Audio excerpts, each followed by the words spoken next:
Daniel Filmus, sociólogo especializado en educación, tengo aquí un dossier, ¿no? Empezó su carrera en la gestión pública como director general de educación de su ciudad, Buenos Aires. ¿Naciste en Buenos Aires? Por supuesto, en Paternal. En Paternal. ¿Y viviste allí hasta Hasta más los o 20, menos? más o menos. Ah, Hasta los 20. bueno, no solo infancia. Totalmente. Fue secretario de Educación en Cava, ministro de Educación Nacional. En la actualidad es el ministro de Ciencia, Tecnología e Innovación de la Nación. ¿Dónde te encontró la Guerra de Malvinas allá en el 82? ¿Dónde y cómo? Bueno, en esa época yo trabajaba en un sindicato, el sindicato del seguro. Sí. Daba clase en DINEA, la Dirección Nacional de Educación de Adultos. Uh-huh. Y trabajaba en ATE también dando clase como sociólogo, clases de sociología para secundarias de adultos, los CENS, los Centros Educativos de Nivel Secundario. Ah, Así que en realidad me encontró estando en el sindicato y dando clase. sí. Ahí nos enteramos y ahí entre todos discutimos las actitudes a tomar. Por supuesto nos simpatizaba la idea de recuperar las islas, pero al mismo tiempo éramos víctimas. Habíamos sido víctimas, yo había estado en la movilización pocos días antes junto con Ubaldini y los compañeros Ajá. del sindicato. Sí. Teníamos una columna, pequeña columna en esa movilización, así que teníamos esa contradicción, la simpatía respecto de la acción Sí. y el dolor que nos causaba la dictadura y lo que nos había causado durante todos esos años. Yo militaba en el movimiento de derechos humanos, así que también ahí lo discutimos, pero el día que más me acuerdo y que lloré tremendamente, creo que fue el 1 de mayo, el día que comenzaron los combates. Hasta ese momento Ajá. todos creíamos Que los ingleses de alguna no manera se iba a venían. resolver, Sí. pero jamás imaginábamos que jóvenes argentinos y también, ¿por qué no?, británicos, iban a dar la vida en esa valerosa gesta que hicieron nuestros... ¿Y ahí dejaste de justificar la invasión? No, ¿o nunca no? justificamos la invasión. Acordate que la canción, lo que cantamos nosotros y las columnas sindicales que llegaron a Plaza de Mayo, decía las Malvinas son argentinas, las Argentinas de Perón. Ese era lo que Claro. cantábamos en la plaza. Sí. Así que había una cuestión muy clara de diferenciar el sentimiento que nuestro pueblo tiene desde siempre, desde 1833 hasta ahora respecto de la usurpación, de quiénes eran, como lo dijo García Márquez cuando recibió el premio Nobel, aquellos que enarbolaron una causa justa, pero Sí. no tenían la autoridad ética ni de ningún otro tipo como para poder hacerlo, ¿no? Era una causa justa en manos de los injustos. Ese pueblo al que aludís es el que fue a la Plaza de Mayo. Ese pueblo fue al que victoriaba a Galtieri. No, yo no, por lo menos lo que viví yo, que estuve, Sí. no, el sindicato quedaba muy cerca, el sentimiento de la gente era contra Galtieri. Insisto, era una Pero situación dual. no fueron a protestar, fueron No, a no fueron a apoyar la protestar invasión. a la recuperación de Malvinas. Ese fue el Sí. sentimiento que es mayoritario en nuestro pueblo y en ese momento se expresó. Yo creo que nosotros somos un pueblo, por suerte, que defiende los intereses nacionales, lo ha hecho históricamente de la mano del movimiento nacional y popular, y ahí también lo expresó en esa confusión que había, Sí. sin lugar a dudas, de un momento muy difícil de poder dividir lo que era, insisto, una causa justa de aquellos que habían desaparecido, los que habían matado, los que habían secuestrado bebés, Sí. los que habían tirado compañeros desde el avión. De ninguna manera significaba un apoyo. Puede haber gente que solamente no organizada, los que fuimos Sí. organizados teníamos muy claro esta situación, pero puede haber gente que solo Pero es una, veía con es simpatía. una contradicción, no Por me supuesto. digas, no me Bueno, digas. todos los Es- sentimientos, muchas veces los sentimientos populares son contradictorios. Sí, ok. ¿No? Y Ok. el sentimiento es muy difícil de poder definir. Pero lo que uno tiene a la luz de lo que ocurrió y de los acontecimientos, lo que uno tiene que rescatar, por eso te digo, es que ningún pueblo después de 180 años, como es el caso de Malvinas, en el mundo sigue defendiendo una causa de una usurpación territorial. No existen casos como ¿Estaba esos. Malvinas presente en nuestro pensamiento popular antes de que los militares decidieran salvarse armando una guerra en Malvinas? Por supuesto, si no, no lo hubieran hecho, digamos.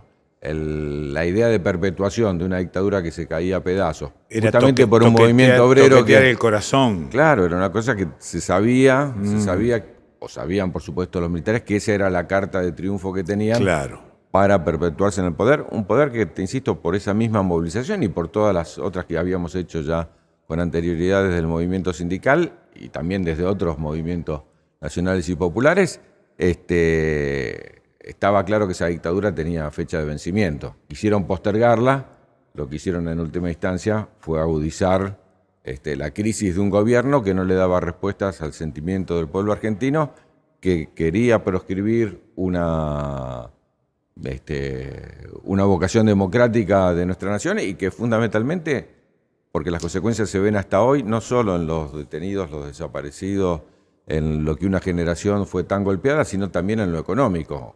Para darte solamente un dato, nosotros que trabajamos en el movimiento obrero, cuando empezó la dictadura existía el doble de trabajadores industriales que cuando terminó la dictadura. Y Martínez Dios tuvo un discurso donde planteó el tema de fondo es: siempre intentamos terminar con el peronismo y nunca lo pudimos. La única forma de terminar con el peronismo, dijo Martínez Dios, es terminar con los trabajadores. Entonces fue al núcleo, fue a que había que destruir la industria nacional, había que concentrar el capital, había que crear un aparato financiero, había que generar una privatización incluso de la educación.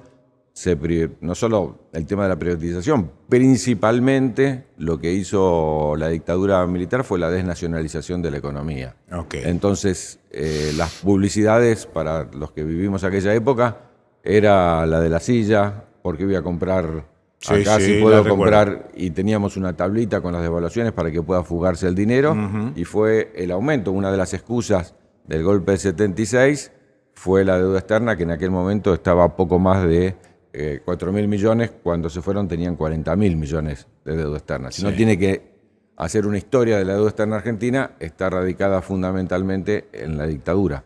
Había en la Argentina, para tener una idea, en el 75-76, el nivel de pobreza era el 3, el 4%, ¿no? Terminó la dictadura con una pobreza cercana al 20%. Realmente esa magnitud de crisis que nos generó la dictadura todavía hoy la estamos pagando. Vuelvo a Malvinas, porque sos de irte de los temas para enfocar algunos los otros que te sociólogos interesan. Ponemos el contexto. Claro, sí. Ese es nuestro trabajo. Muy bien, contexto. Pero estábamos con Malvinas. Digo, se ríe el tipo. ¿No puedes creer? Bueno, digo, vuelvo a Malvinas. ¿Te comiste el amague de Gómez Fuentes?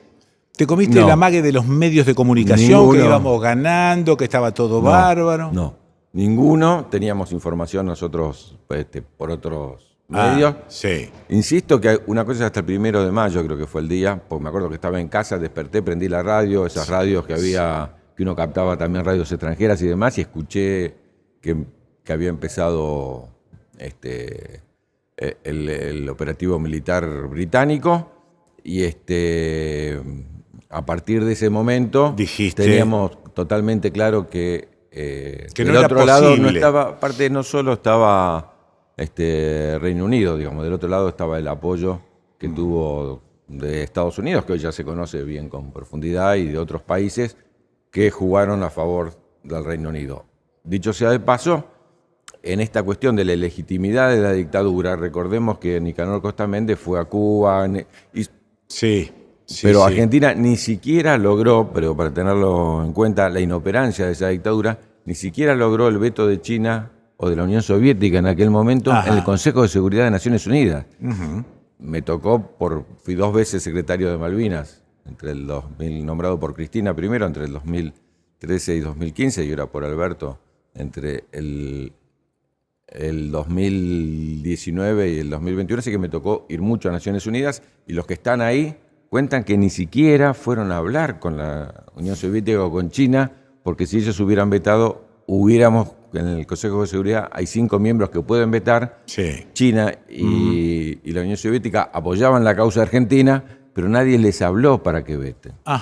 Pero, dicho por el delegado de Panamá, que estuvo, que era el único país de América Latina que votó en contra sin derecho a veto, pero era el único país de América Latina que estaba en el Consejo de Seguridad en ese momento y que acompañó a la Argentina en la gesta. Acordémonos que estaba Torrijos y Panamá jugó un papel importantísimo en el sí. apoyo a la Argentina. La guerra no dañó nuestro reclamo, digamos, desde el punto de vista diplomático, ¿o sí?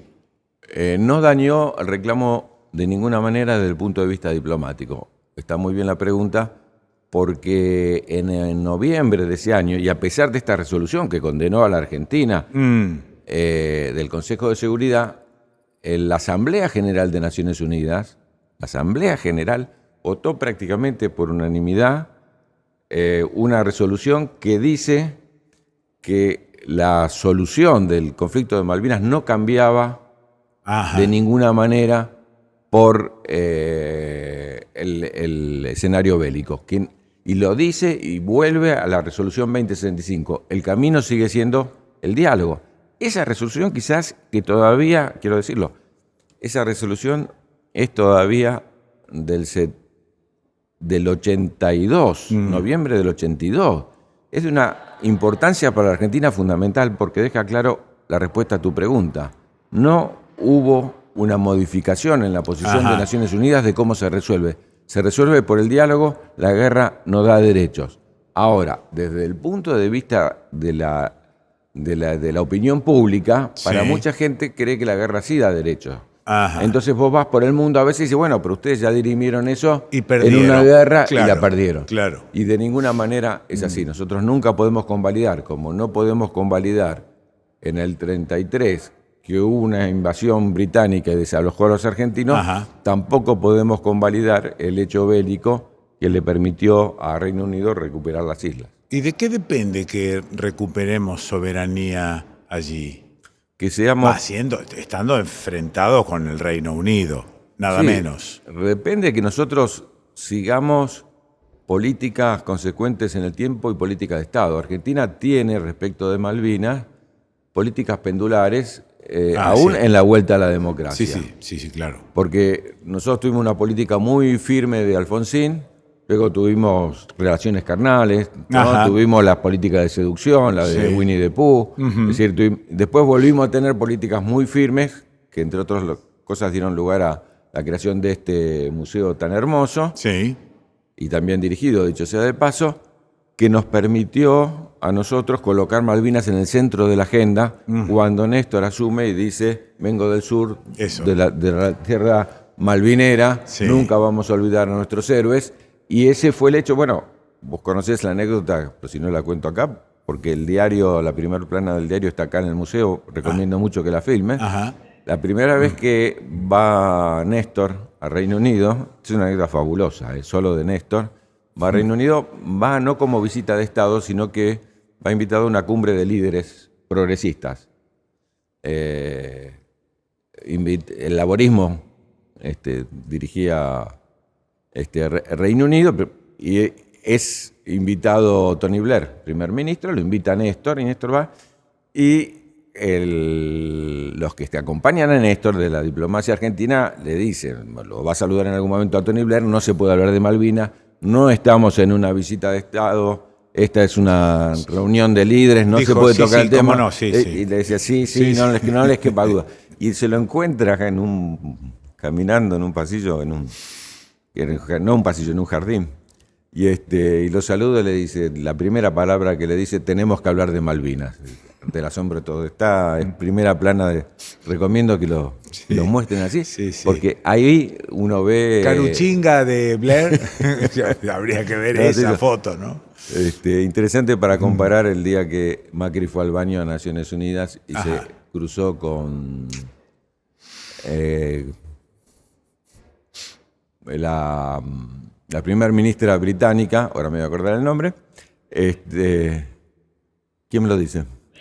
Sí, Theresa May, y dice que ella le dijo que quería hablar sobre la soberanía, cosa que desmintió, por supuesto. Si hubiéramos resuelto el tema porque Macri tenía urgencias urinarias, el tema de Malvinas hubiera sido fabuloso, pero no lo fue así. Y al revés, Macri tuvo nuevamente una política que se expresó con toda su fuerza en lo que se llamó el comunicado conjunto, fuera Doris y Duncan, que de entrega, digamos, ¿no? De no poner la soberanía en un lugar central. A ver, Soberanía, dijiste, ¿no? Me cuelgo un poquitito de esa palabra, que la relacionamos siempre con Malvinas y con el archipiélago que incluye las Islas Malvinas. Soberanía también es esto del río Paraná, esto del que llaman económicamente la hidrovía, pero que es un invento justamente de los que están sacando un montón de cosas del país. Esto también es soberanía. Soberanía es no poder llegar a pie al lago Escondido porque un tipito decidió poner guardias y apoderarse del lago. Tenemos muchos frentes abiertos, ¿o no? Sí, soberanía es la discusión que tenemos con el Fondo Monetario Internacional. Eso. Soberanía es mi ministerio. Sí. El ministerio es el ministerio, yo lo podría llamar también el ministerio de la soberanía, es la ciencia y la tecnología. Sí. Hoy discutí soberanía ya no de la mano de las armas nada más, sino quién domina el conocimiento, que hasta en el caso de la pandemia, quienes dominan el conocimiento dominaron la definición de quiénes viven y quiénes mueren en el planeta. Claro. Porque daban vacunas o no daban vacunas, y eso todavía hoy. Hay países que están con la quinta dosis y otros que no llegan. Nosotros tenemos, por supuesto, en el tema de hidrovía, en Magdalena, en el canal, que para mí es imprescindible avanzar en la construcción para que salga nuestra producción por nuestros propios puertos. Soberanía tiene que ver con lo que decís vos del lago Escondido, soberanía tiene que ver con lo que se votó el año pasado en el Congreso, que es lo que logramos en Naciones Unidas respecto de la plataforma continental. Argentina es dos veces más grande plataforma continental que en Argentina continental. En esa plataforma continental hay recursos enormes. Tenemos hasta las 200 millas, por supuesto que custodiar la soberanía sobre los recursos del agua, sí. pero después de las 200 millas y hasta las 370, nosotros tenemos el suelo del mar, Ajá. el suelo que es de derecho argentino para todas sus riquezas. Dicho sea de paso, cuando uno mira ese mapa, Sí. entiende por qué los británicos están allí, porque Ah, tienen de lo que ellos reclaman, los que ellos presentaron a Naciones Unidas de Plataforma Continental Argentina como propia, Sí. para que vos tengas una idea, es 10 veces más grande que el Reino Unido. Ajá. Es decir, ellos aspiran a tener Claro. en el Atlántico Sur